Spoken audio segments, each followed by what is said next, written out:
Thanks for listening to the AZ Wildcats podcast. We're joined by the great Jody Ayler, and I say great with a capital G, host of The Drive 6 to 10 a.m. on Fox Sports 910. Hello, Goat. How are you doing, man? What's up, Mike? How you doing, man? The great Mike Luke. Yes, for sure. All right, Jody, we got a lot to get to today. We're going to hop around from some football to some basketball, but I thought you had a tweet after the SC game, which you generally do, that was really caught my attention. This was the first time where it felt like the talent level between Arizona and SC, and I'm paraphrasing a little bit, didn't look that remarkably different. And from where we were 3 years ago, that is something I'll take every single day of the week, Jody.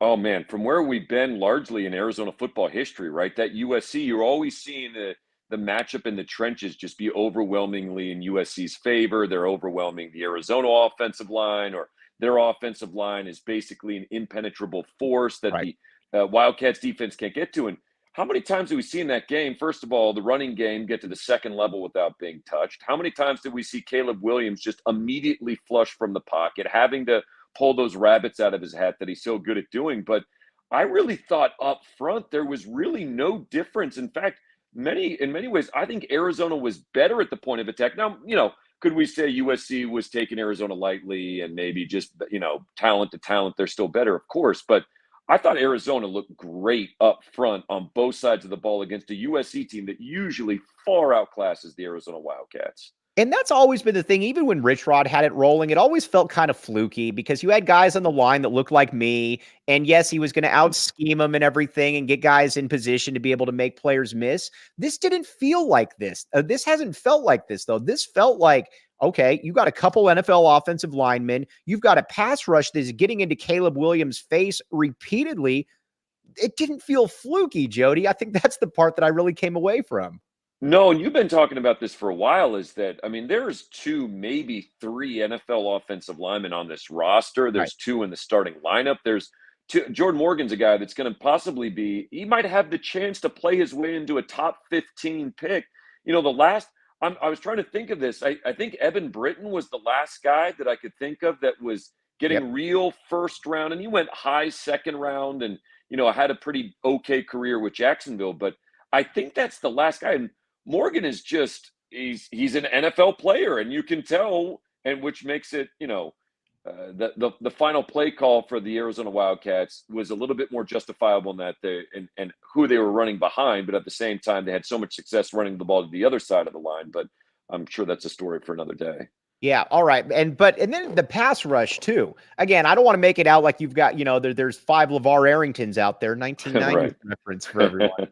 But, this staff has done a really good job of being able to find players. I'll be honest. When Jedd Fisch said, we got to get bigger, we got to get more explosive on the line, everybody says that every year, rolling eye emoji. We'll talk about it later. And then you get a Taylor Upshaw has got 5 sacks this year. Then you've got a Russell Davis coming off the other side. Then you got dudes up front that played at Georgia last year, like Big Bill Norton. I don't think the USC quite knew what it was in for right there, Jody. And that's kind of, I think, the other part that was surprising. Yeah, I think you're right. I think probably the most successful thing that Jedd Fisch did or has done was retool that defensive line on the fly in the offseason. And you mentioned, we've talked about it before the season started, just some of the recruits from big programs. And, I'm still shaking that stigma of where so many recruits from big programs used to be kind of a bad thing pre-portal, where it's like, this guy's got to be a problem. There's got to be something wrong with him. But they found useful players, and that defensive line was immediately upgraded. And, that was typically a 3 or 4 year process that you'd have to get right at a place like Arizona, and you'd have to be able to withstand a potential coaching change, and then it resets. they nailed the portal, and the defensive line is arguably as good as it's been in years, and that happened like that. And he's done it each season. Last year, he said, all right, we're going to overhaul the offense. We're going to bring in better players. They did that. They did the defense. And I think with the defense, and we've talked about before, to me, it's a lot easier to find wide receivers, running backs than it is the big, bulky, girthy players, because that's been a problem for Arizona for 10, 12 years. And they find a lot of these guys weren't super highly rated. Some of them were from big schools, but some of these guys were also just kind of, I mean, Taylor Upshaw, for example, Dion said, yeah, we can do better than this. Well, we'll take you.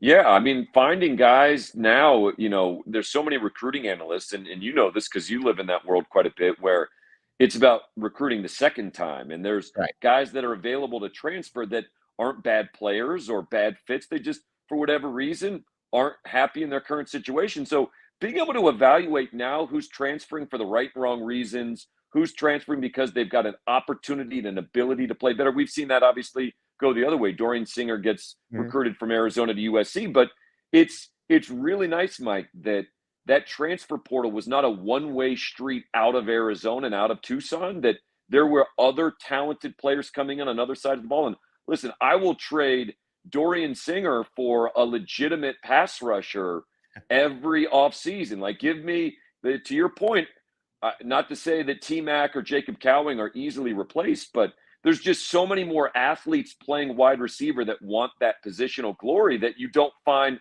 6'4", 300-pound dudes with talent. I'll just make that trade every offseason if they need to.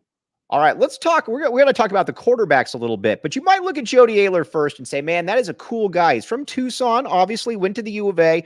You know what would make Jody Ayler even cooler is if he had Shady Rays on right now. Here's the deal. Exclusively for our listeners, Shady Rays is giving out the best deal of the season. Go to shadyrays.com and use code PHNX for 50% off 2 pairs of polarized sunglasses. Try for yourself the shades rated 5 stars by 250,000 people. Jody, when I wear Shady Rays, it brings me up to mediocrity. When you wear it, my friend, you're a 10 plus at that point. Shady Rays. I feel like, are you still a wraparound sunglass guy? You still trying to pull the 90s look off? No, because every time I see the wraparound sunglasses guy, it's generally somebody like my dad who I'm trying to like swerve away from because I think he's probably just going to go in the other lane without me, without noticing that I'm there. You have to have a goatee if you're going to wear the wraparound sunglasses. 100%. You got to have some real form of facial hair. I don't. So you know what? I deal with the limitations given to me. All right. Oh, and one other thing. No better time to become a PHNX diehard. Go to gophnx.com. We got Anthony Gimino here now as well, writing, one of the sages of the Southwest. Good merchandise, all kinds of stuff. Check it out. Go phnx.com and become a diehard. All right. The quarterback situation. Jedd Fisch, I always say this, Jody. Jedd Fisch is a Division I coach. I'm sitting here in the living room with a podcast and a bunch of Back the A memorabilia behind it. So take it for what it's worth. But every now and then a coach, I think, finds somebody that they just have a real liking for. I kind of wonder if that's the case with Jayden de Laura, because if you're just looking and just watching on the field the last couple games, it doesn't even look close between what Jayden de Laura has done this year and what Noah Fifita has been doing at quarterback. No, you say liking. I think I could just easily make a blind spot, right? Where you're just kind of not willing to acknowledge where the deficiencies are. And we've seen that a lot with Arizona basketball over the years. We're like, wait, why is this dude playing 30 minutes a game? Like, it doesn't make any sense. Here's the thing I'll say about Jayden de Laura and Noah Fifita is I actually think it's closer when it comes to just pure talent. Like Jayden de Laura, if you just took Jayden de Laura's best plays and you distilled it into a YouTube sizzle reel, Jayden de Laura makes some really good plays, and he makes some impressive plays, and he's an athletic, and he's bigger, but it really just comes down to decision-making. And I don't know how anybody could watch these two quarterbacks and say that Jayden de Laura is a better decision-maker with the football than Noah Fifita. You know, this is where I get to just sort of make up stuff because I'm a little bit more removed from it, and I don't have the same credibility in the world with the coaching staff and the program that you do anymore. But it's like, I just kind of wonder if there was some sort of verbal agreement with Jayden de Laura and Jedd Fisch, whether it was 2 years ago or last year, like, hey, as long as you're here, you're our starter.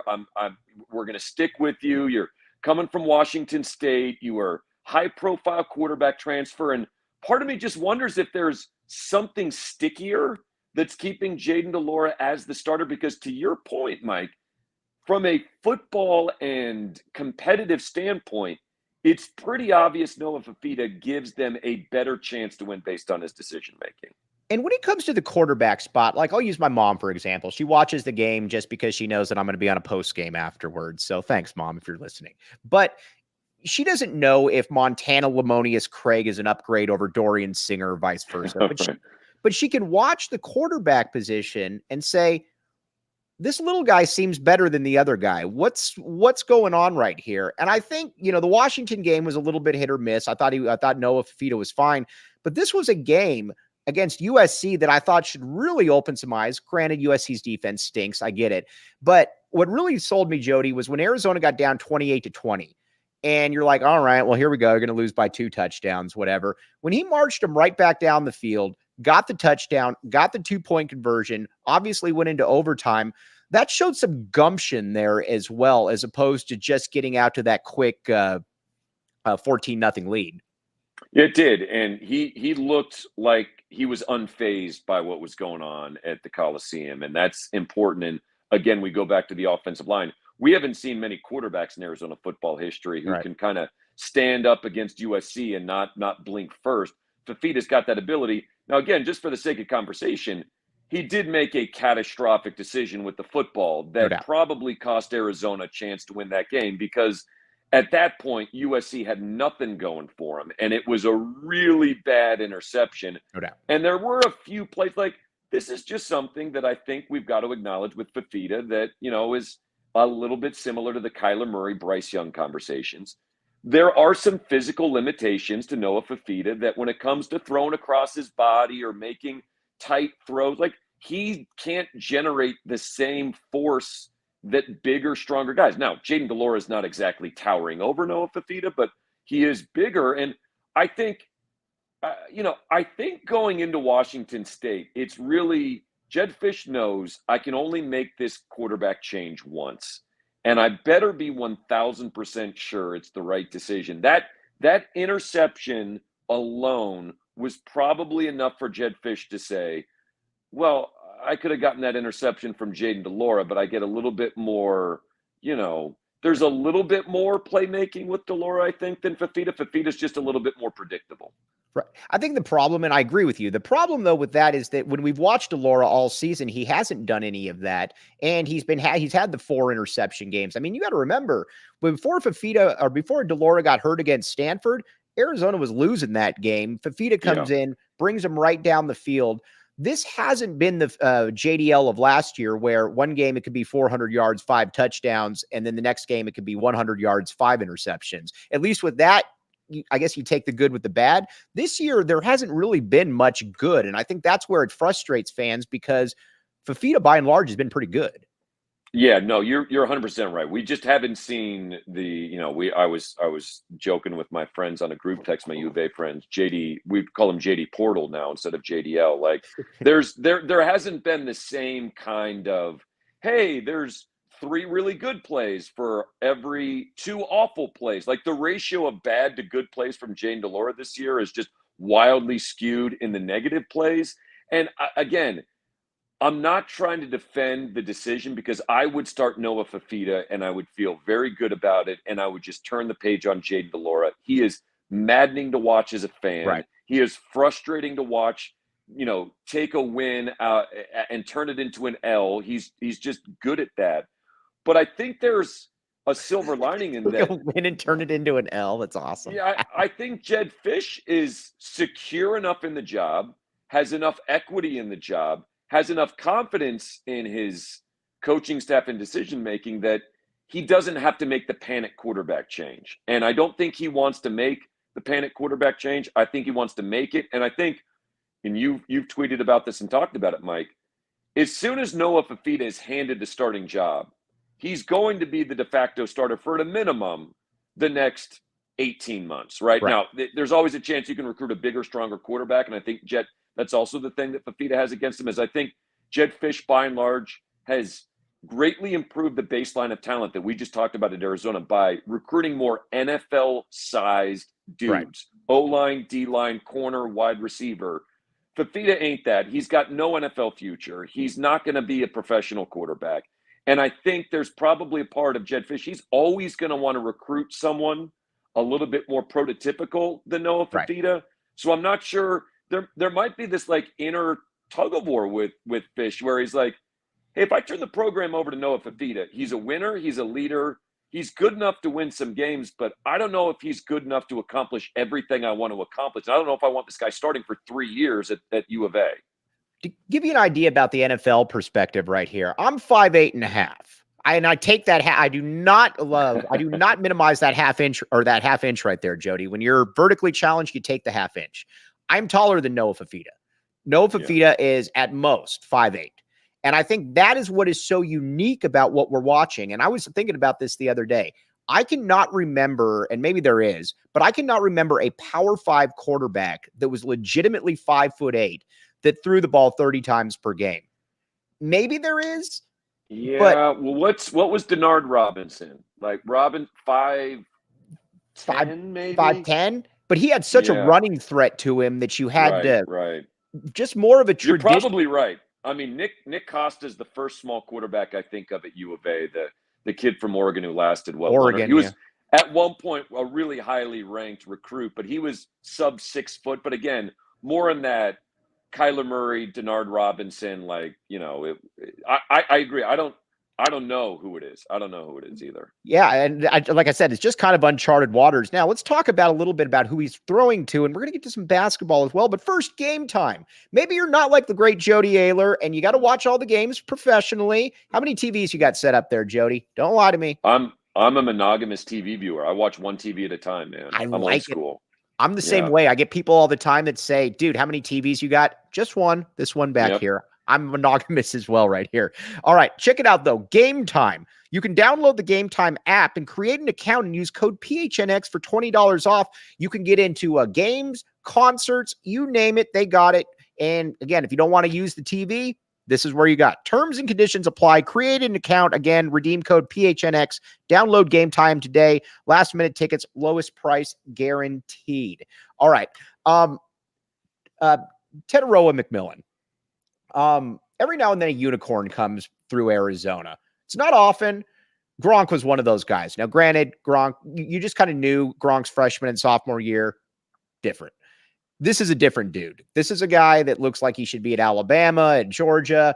He's just different. And it's a testament to Jedd Fisch, and it's also a testament to being able to get a player like this, because we don't see guys like this very often here, Jody.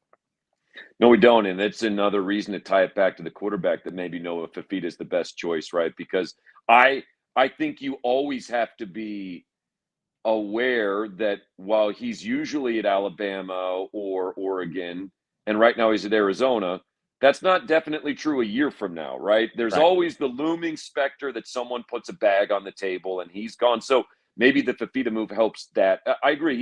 He's big, he's fast, he's sure-handed. We've seen some guys come through Arizona that have some of those traits, but usually go down as what ifs. They rarely actually pan out for one reason or another. And the dude is just a machine, man. And, you know, I think you and I have maybe texted about it or talked about it differently.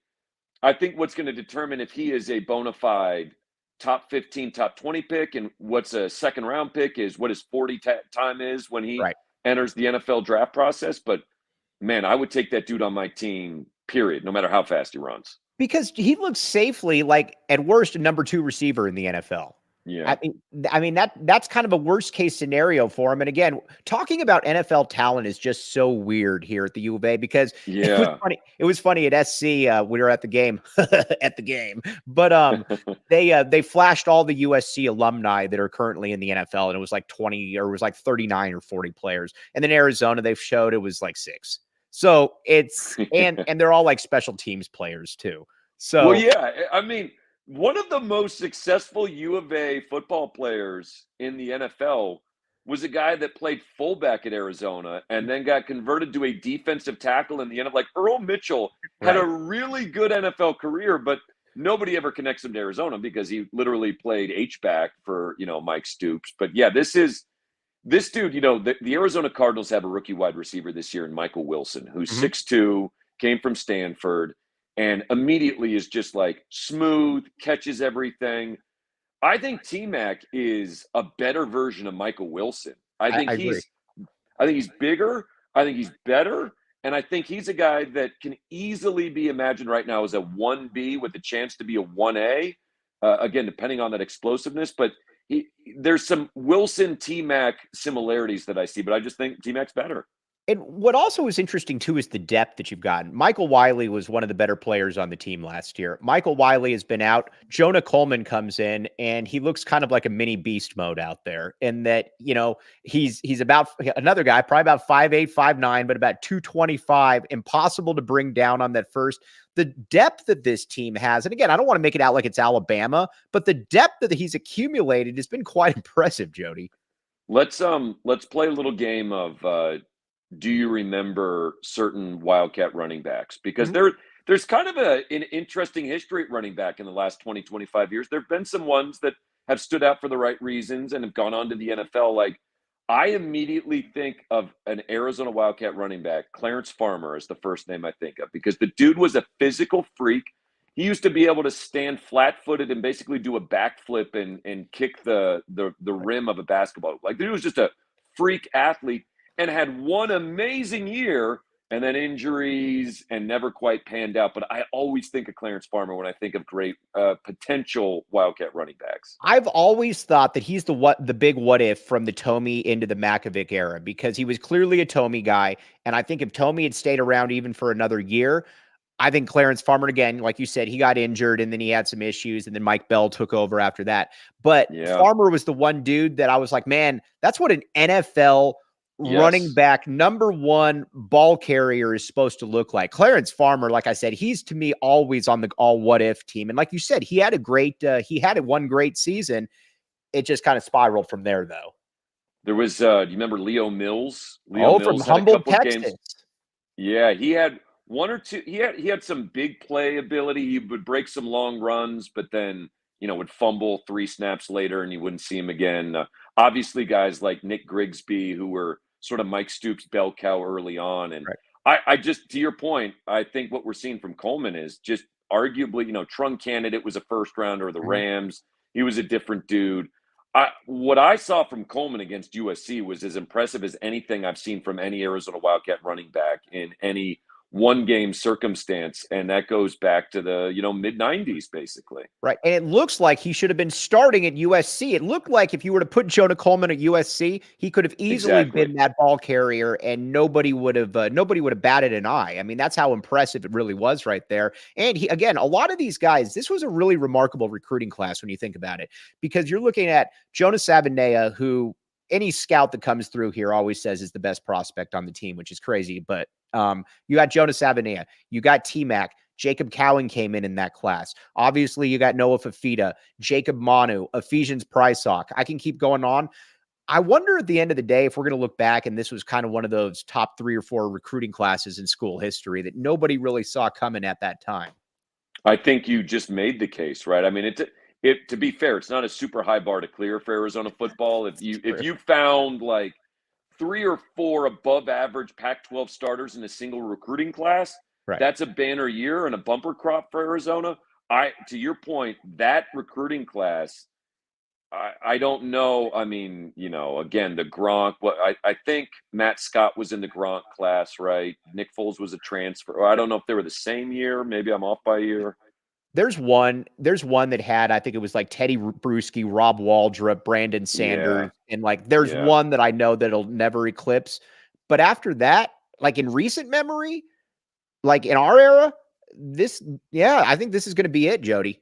Yeah, this is, and it's not dissimilar from an NFL team where you need that one great draft class to propel you to a Super Bowl contention. And you need at least one great recruiting class to get you to the next level. And again, that's my frustration right now, and we haven't talked a lot about it, is they do have to start winning some of these games. There are 3 missed opportunities: Washington, USC, and Mississippi State. I've lived in my entire life, Mike, where there have been flashes of Arizona. Maybe they can do this. Maybe it'll happen. Maybe next year.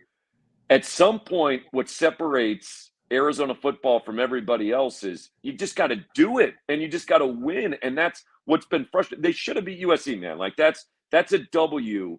If you replay that exact game 10 times, that's a W 9 times. And the one time is it counted and they lost. You hit the nail on the head because Arizona fans are predisposed to assuming that the worst is going to happen. Like, here's the thing. Like on the post-game show, everybody was saying, well, I'm bummed, but I shouldn't be surprised. That's the problem right there. And Arizona football, let's be honest, is not given fans much reason because every time they've come in highly ranked or they played close, they generally end up losing the game. That's the next step. And like you said, you got to start winning some of these games. I always said before the year, bowl game. You got to be able, that's the goal, get into a bowl game. I still think that's very reasonable. But if you don't get into a bowl game this year and it's another 4 or 5 win season, I think you're going to have a lot of people that are just going to say, all right, we've been through this. You got to show me some wins at some point.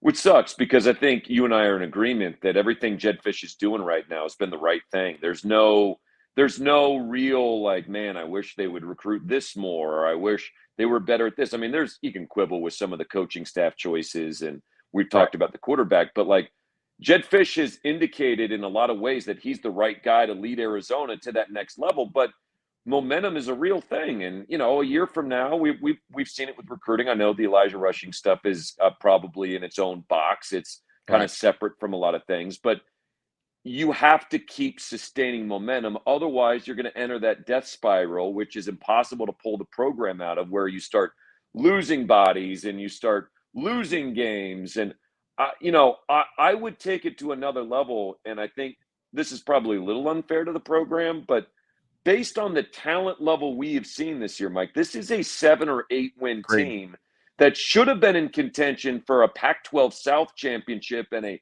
Pac-12, like the level of talent is, if this team with this talent were playing in a Pac-12 championship game, I would not be surprised. Yet here we are, we're potentially looking at a 4 or 5 win season. That's not, you just don't get many second chances like this for an Arizona program.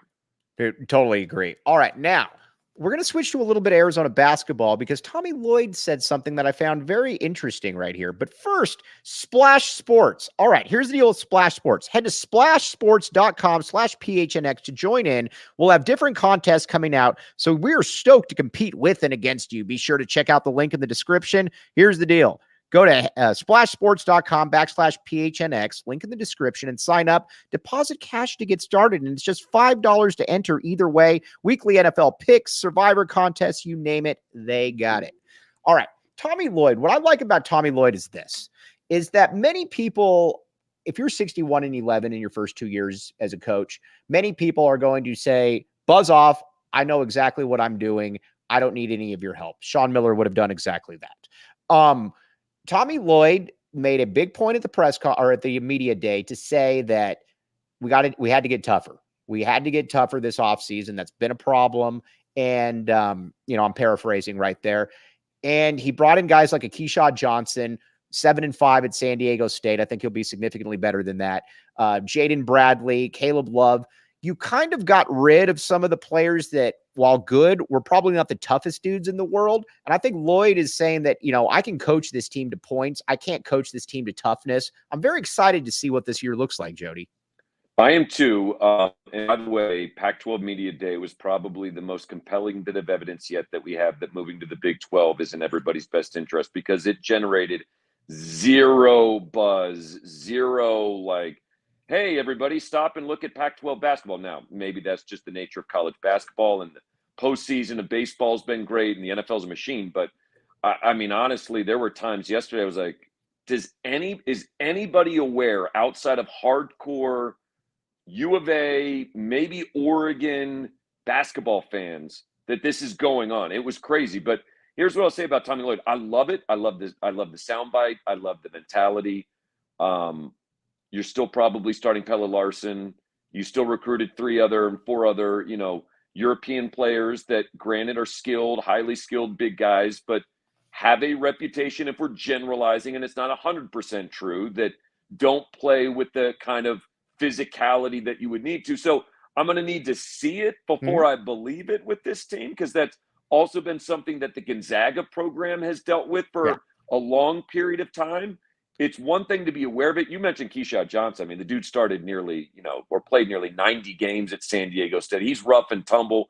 I immediately get Jesse Perry vibes from that dude who's just going to go out there and set screens and kind of be a presence. And they need that. But there's a lot of guys that on this roster that might also still be averse to contact too. Yeah, and that's where it's going to be interesting. Now, I will say this. I am of the belief that with international players, I'll believe it when I see it generally. Now, a lot of them do pan out, but we've also seen Henry Vasar. We've also seen Adama Ball. We've also seen Filip Borovichinen that were just not ready, probably not up to where they were ranked. One player that I'm going to tell you to keep an eye on, though, Jody, that I'm going to vouch for right here, and I could look stupid, Montias Krivas. He's about 7'2", 255 pounds. I believe that he is going to step in there and eat up a lot of those Umar Ballo minutes, and I think he is going to buck that trend. That is the first international player I'm vouching for there, Mr. Ayler. I love it. I mean, I can't wait. I think one of the big stories for this Arizona team is they've got so many dudes with size and skill, but who's actually going to pan out in a game situation? Like who can you rely on for 25 good minutes? And, Dylan Anderson's in that conversation. Like there's a bunch of 6'10" and bigger dudes on this roster. Who is going to make an actual impact and actually influence outcomes of games? Ballo has done that to his credit, but I think he's going to need some help. And I think that's one of the stories of this Arizona basketball season. You also needed players that could make plays off the bounce. Last year's team had essentially 5 Pelle Larsons, in that you can shoot the wide open set shot 3, but you're never really going to get into the paint. And Pelle does some very good stuff, but Jody and I are on the same page. I think on a really, really good team, Pelle is like a 7th guy, not a player that's playing 33, 34, 35 minutes. But you need players that can make plays off the bounce. And I never understood why people didn't want Caleb Love coming in here, because yes, I understand that he wasn't uber efficient at North Carolina, but he's also probably not going to play like that. And I also believe that Tommy Lloyd is a better offensive coach than than Hubert Davis. I believe it's a good fit here. And quite frankly, it wouldn't surprise me at all if he averaged 15 points on 46% shooting as opposed to 39. So the reason I didn't have a problem with Caleb Love, but what I'm always on guard about are the small volume heavy shooting guards masquerading as point guards, have the ball in their hands a lot, take a bunch of bad shots, shoot 37% from the field, but that doesn't stop them from jacking up 12 to 15 shots a game. It disrupts the offense. It creates problems with other more unselfish players who want to play winning basketball. And I think there's a fear, and whether this is legitimate or not, is that Caleb Love is coming here to get right and to audition for the NBA, and he's going to come take a bunch of shots, and he's going to have the green light from Tommy Lloyd, because that's part of the deal when you pluck them in the transfer portal. And those dudes just are really tough to watch. They're just not fun to watch play basketball. Now, if he integrates himself more into the Tommy Lloyd style and there's more unselfish and ball movement, and it's more about, hey, instead of taking that shot with 0 passes in the possession, if he takes that shot, the 3rd or 4th pass in the possession, I'm cool with it. I didn't watch Caleb Love enough last year to feel like he's grown as a player, but the numbers on paper are a little startling given his shooting percentages and his volume. Where I think you kind of know whether he's going to fit or not is just by his dribbles. In Arizona's offense, you shouldn't be dribbling the ball in the half court more than 2 or 3 times max. Yeah. What always worries me about those volume shooters, like you said, is the ones that, okay, I'm going to dribble the ball 19 times now, and then I'm just going to force up a shot. I believe he's talented enough if he has 1, 2, 3 dribbles to be able to make it work. But to your point, I will be very worried if we're seeing a lot of ISOs, or we're seeing a lot of, allow you to just get your shots to audition for the NBA. But I do think we're going to know pretty quickly on that one, though, how it's going to work. There's we've talked before about, you and I play pickup basketball, and it can be universally true in any level. There's a certain kind of player that everybody hates to play with. Right. And it's the high volume, never looking to pass, but always taking the shot, whether it goes in or not. It's just the worst kind of basketball to play with. And he's got a little bit of that reputation of that style of play with him. And again, doesn't mean he can't change. He can't grow up. He can't get better. He can't understand. He can't learn from Tommy Lloyd. But that is the universal basketball misery, is being stuck on the court with a guy that takes shots he shouldn't be taking. And I think, to your point, one of the big fears that a lot of people have is his presence going to stunt the development of Kylan Boswell, who looks like a guy that should have more responsibility in the offense, Right. plays unselfishly, pretty good shot selection. I think there was a Caleb Love versus Boswell sort of conversation in the offseason where it's like, just give Boswell more opportunity and have a less sort of accomplished backcourt mate with Bradley and Love. It's like, how does this all work? How far can you go in college basketball if you don't have a player in the starting lineup or the rotation that's an NBA starter or a rotation player lock? It's a great question, man. We used to have the answer to that pretty clear, which is not going to go very far. And now we just, you're fresh off San Diego State and God knows what else. Right. I think now it really comes down to coaching, and it comes down to scheme, and can guys just knock down shots? So I don't think that's the red flag it used to be. I think you and I are probably still a lot more comfortable with a team anchored by a Benedict Mathurin as opposed to being anchored by an Umar Balla and a Kylan Boswell. Exactly. So I'm more comfortable with it, but college basketball says, hey, if you're well coached and you make shots and you play hard, you can pretty much do anything now. And I think that's where it's a little bit different, where you and I, when we grew up, we had every single year, it felt like there was a high level lottery pick. And if there wasn't, it was somebody right there at that guard spot. You can go from Damon Stoudemire to Mike Bibby to Jason Terry, and you can just go on and on down the list. Even guys like Richard Jefferson, who weren't great college players per se, you knew that they were going to be lottery picks. The last couple of years has been weird because last year you knew that there was nobody on the team that was an NBA player. And if they were probably a fringe NBA player.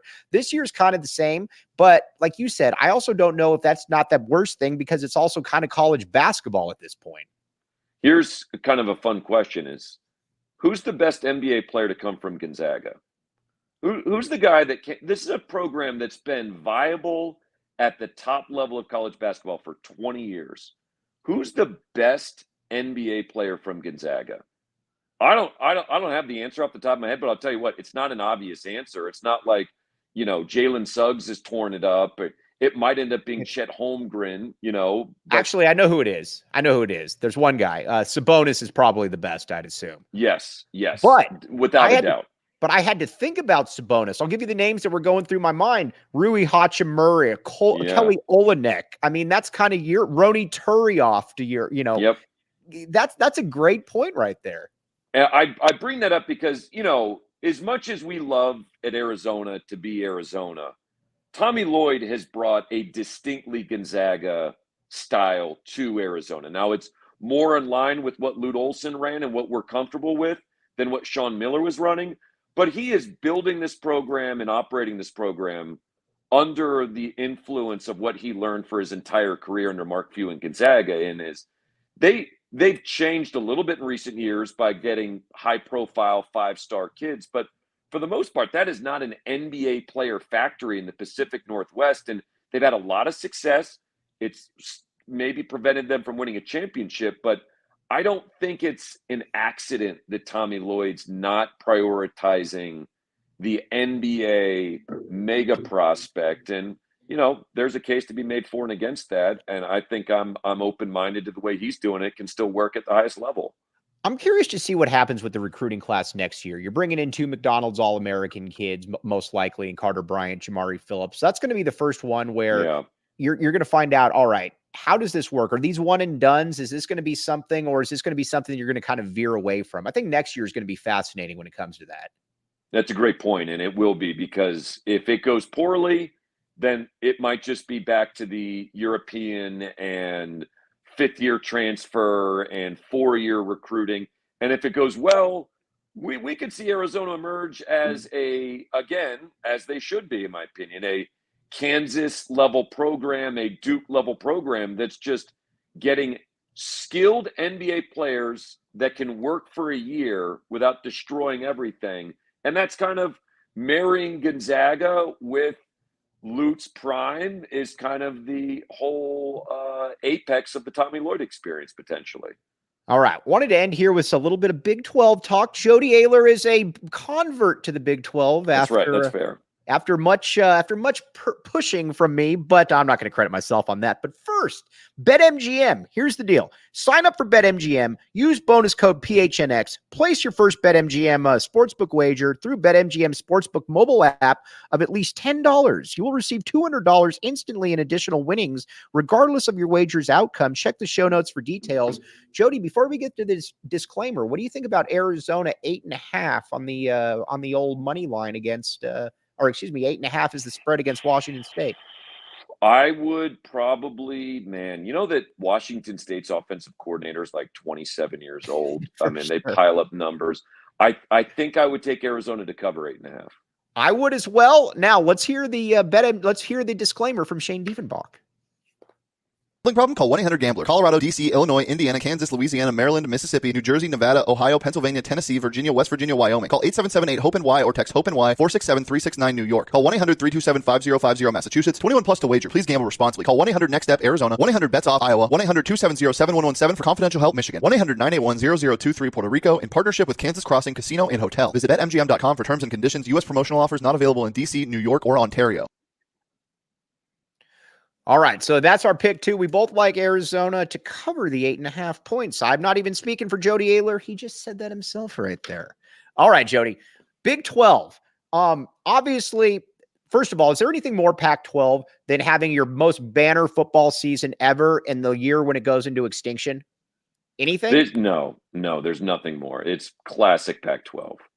And so going into the Big 12 right now. Now there's rumors about Gonzaga possibly joining as a basketball only thing. Now, I know the rivalries are gone, but what do you think though, just about when you look at Arizona from a basketball perspective in the Big 12, my friend? I love the idea of Gonzaga joining the Big 12. I love the idea of it just mattering to every program in there, college basketball.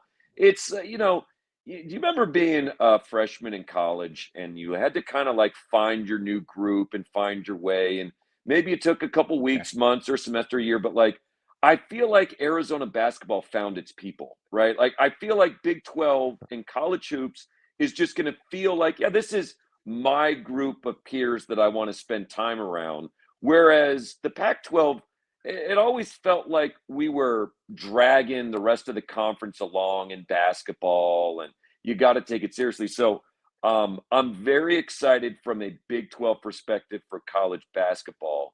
And I think Gonzaga and potentially UConn joining the Big 12 and bolstering that even more, just bring it all on. Just give me every program in college basketball that wants to really matter and put them in the Big 12, and I will love every second of it. And what I like about Yormark as well is that Yormark clearly has a vision. He knows that he's not going to usurp the SEC when it comes to football or the Big Ten. Big Ten's another.